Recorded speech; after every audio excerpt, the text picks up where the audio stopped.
ये गीता प्रेस गोरखपुर से प्रकाशित है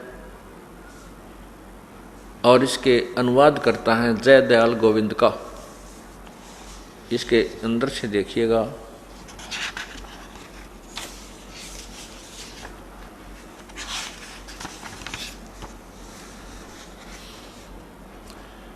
प्रकाशक एवं मुद्रक हैं गीता प्रेस गोरखपुर, गोविंद भवन कार्यालय कलकत्ता का संस्थान। इतना इतना। अब देखिए इसके अध्याय नंबर 18 के, इधर आइएगा नीचे,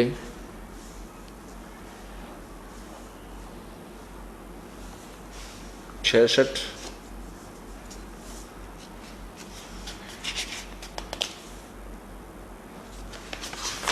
ये गीता नंबर अध्याय 18, नीचे मंत्र नंबर 66।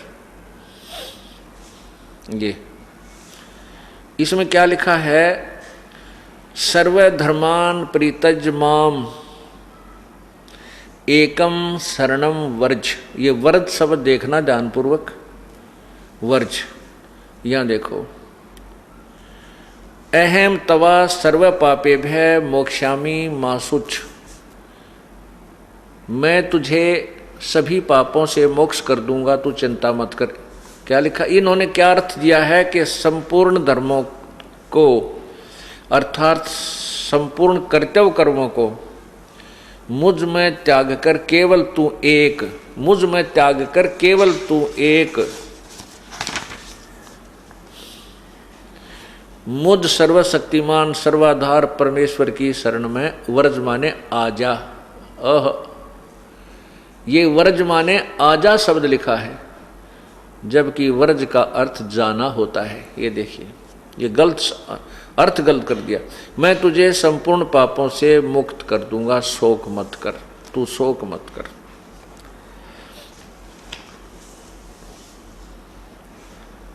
अब इन्होंने वर्ज माने जाना लिखा है। अब आपको संस्कृत शब्दकोश दिखाता हूं। इसमें स्पष्ट किया है कि वर्ज माने, इन्होंने वर्ज माने आना किया है। गीता प्रेस गोरखपुर से प्रकाशित गीता जी के अनुवादकर्ता ने वर्ज का अर्थ आना किया है कि तू मेरी शरण में आ जा, जबकि वर्ज का अर्थ जाना होता है। ये देखिएगा,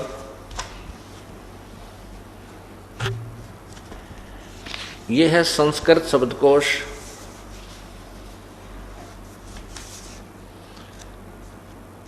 पुण्यात्माओं, ये तत्वज्ञान इतना उलझ गया है, इसको सुलझाने के लिए, समझाने के लिए, सत्य को सत्य सिद्ध करने के लिए ढेर सारे प्रमाणों की आवश्यकता पड़ती है। संस्कृत हिंदी कोश वामन शिवराम आप्टे, नीचे कहाँ से छपी है ये देखिएगा, मोतीलाल बनारसी दास पब्लिशर्स प्राइवेट लिमिटेड दिल्ली से। इसके 993 पृष्ठ पर देखिएगा, ये वर्ज शब्द है। इसका अर्थ है जाना, चलना, प्रगति करना, आना नहीं है।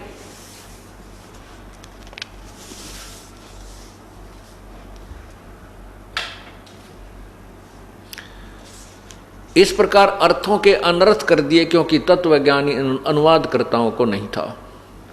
एक इस गीता में नहीं, आप आज तक वर्तमान तक जितने भी अनुवादकर्ताओं ने गीता जी का अनुवाद किया, सभी ने यही अनर्थ किया हुआ है।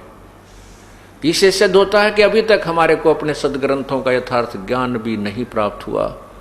भक्ति तो हम कहाँ से करते, जब हमें अपने सिलेबस का ही ज्ञान हमारे तक नहीं पहुंचा तो हम पास कैसे होते, हम परिणाम परीक्षा में कैसे सफल होते। अर्थात अभी तक हम अधूरे ज्ञान पर आधारित रहे और भूत पितर स्वर्ग नरक इन्हीं चक्रों में, 84 लाख योनियों के चक्रों में हम भ्रमते भटकते रहे।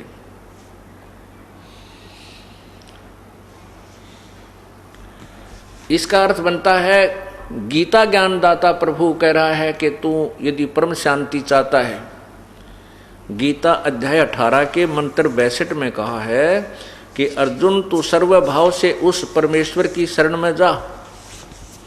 देखिएगा, यही वो पवित्र गीता जी अनुवाद करता है गीता प्रेस जगदयाल गोविंद का, और गीता प्रेस गोरखपुर से ही प्रकाशित है।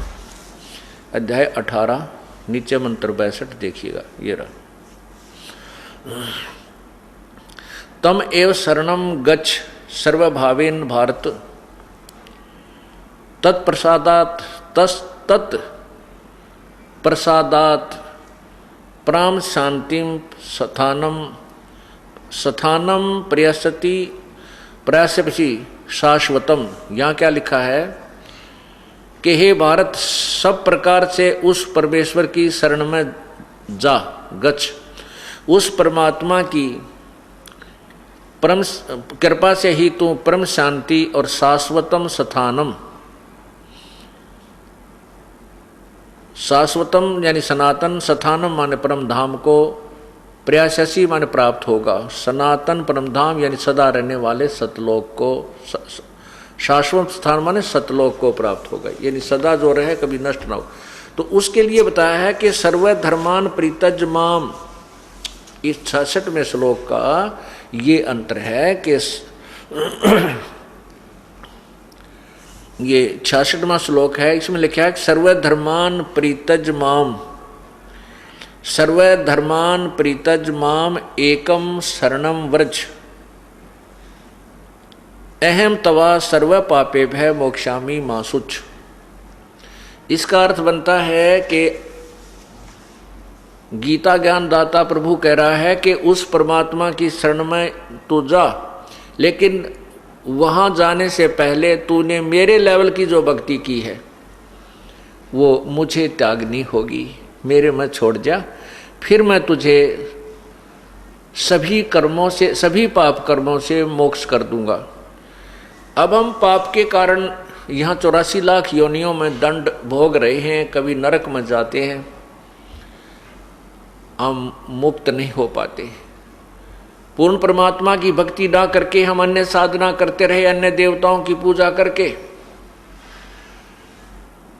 हम स्वर्ग चले गए, महास्वर्ग अर्थात ब्रह्मलोक में चले गए, वहां अपनी पुण्य कमाई को समाप्त करके फिर 84 लाख योनियों में ये कष्ट उठाते रहे। अब परमात्मा ने हमें तत्व ज्ञान दे दिया है कि हम अब अपनी कमाई को व्यर्थ नहीं करेंगे और काल के लोक की कोई सुविधा हम प्राप्त नहीं करेंगे, इच्छा भी नहीं करेंगे। जैसे तो उसके लिए हमने क्या करना है वो विधि बता दी है कि जो ब्रह्म की साधना ओम जाप है और यहाँ की जितने भी धर्म यज्ञ आदि हम करते हैं ये ब्रह्म को दे देंगे, ये फिर हमें यहाँ से ऋण मुक्त कर देगा, नो ड्यू सर्टिफिकेट दे देगा। तब हम तिरकुटी से आगे, तिरकुटी पर जाकर के ये ओम नाम का जो कमाई है ये वहाँ दी जाएगी। वहाँ इस दास के रूप में परमपिता परमेश्वर कबीर जी विद्यमान होंगे, क्योंकि आप अपने गुरुदेव को प्रभु का स्वरूप मानकर, प्रभु मानकर उसके ऊपर इतने आकर्षित हो जाओगे और जहाँ भी वो आपको दिखाई देंगे आप एकदम दौड़ के उनके पास पहुँच जाओगे। जैसे अब आपका स्वभाव बन रहा है कि गुरु जी की जरा सी झलक आपको दिखती है, आप खड़े होकर के एडी उठा कर एक टक देखते रहते हो।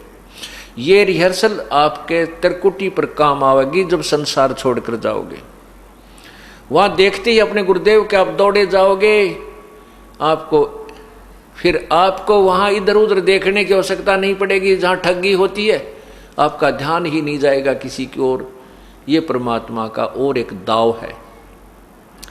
त्रिकुटी के ऊपर बहुत जबरदस्त मेला लगा हुआ होता है और उस मेले में वही व्यक्ति विचलित होगा जो गुरुदेव से प्यार नहीं करता, जो गुरुदेव पर पूर्ण आश्रित नहीं है।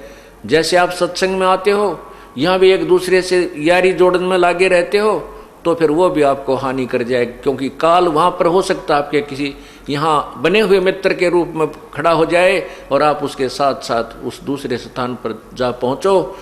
इसलिए हम परमात्मा कहते हैं गुरु को तजय बजय जो आना ता पशुआ को फोकट ज्ञाना।